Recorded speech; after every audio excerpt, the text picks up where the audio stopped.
لەیەکێک لە یاریەکانی هەفتەی دەی خولی ئەستێرەکانی عێراق نەورۆز لەسەر یاریگە نێودەوڵەتیەکەی لە سلێمانی پێشوازی لە حودودی دواوەی ڕیزبەندی بەبێ خاڵ کرد. ئەمە یەکەم هەڕەشەی نەورۆز بوو بۆ سەر گۆڵی میوانەکەی. یارزانانی حودود وەڵامیان بۆ کوڕانی شاری سلێمانی هەبوو. لە خولەکی هەشت یوسف سعیدی نابژوان لێدانێکی سزای بۆ حودود ئەژمار کرد. دا کۆستای سەنیگالی جێبەجێ کرد و هانی شاکری گۆڵپارێز تۆپەکەی دوورخستەوە. دوای گەڕانەوە بۆ ڤار بەهۆی هاتنە دەرەوەی گۆڵپارێزەکەی نەورۆز پێش لێدانە سزایەکە دووبارە کرایەوە. هەمان یاریزانەم جارە توانی بە سەرکەوتووی جێبەجێ بکات و حودود بە گۆڵ یەکەم لە یاریەکە پێش بخات.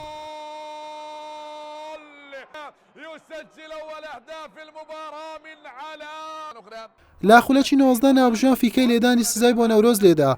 دوای گەڕانەوە بۆ ڤار لی پاشگەز بوویەوە.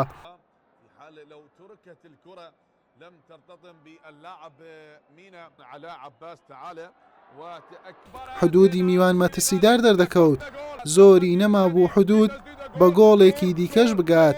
ستون ڕێگای نەدا و تۆپیش هێڵی گۆڵی نەبڕی. جارێکی دیکاستون بۆ بربەست لە بەردەمدا کۆستای سەنیگالی بۆ گۆڵ تۆمارکردن. نەورۆز وەڵامی بۆ میوانەکەی هەبوو. سەگەر عەجیلی گۆڵپارێز لە ئامادەباشیدا بوو.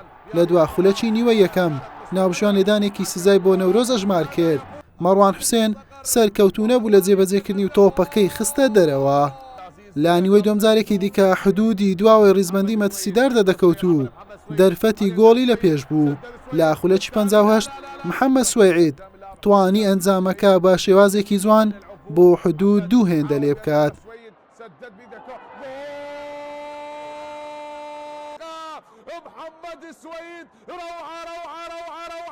دوای سێ خولەک عەباس یاسین با تۆمارکردنی گۆڵ یەکەم بۆ نەورۆز جیاوازەکەی بۆ گۆڵێک کەم کردەوە.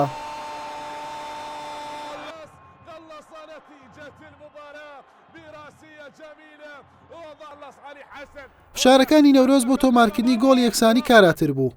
کوڕانی شاری سلێمانی هەوڵەکانیان بۆ گۆڵ تۆمارکردن سڕ کردبوویەوە.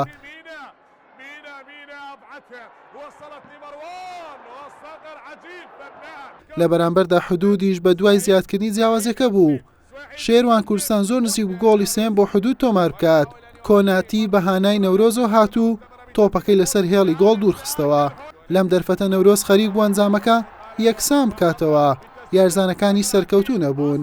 دوجار یاری بە دوو گۆڵ بەرامبەر گۆڵێک بە سوودی حودود کۆتایی هات. بەم شێوەیە حودود دوای 8 یاری لە بەدەستنەهێنانی خاڵ بە یەکەم 3 خاڵ لە خولەکە گەیشت و هەر لە کۆتایی ڕیزبەندا.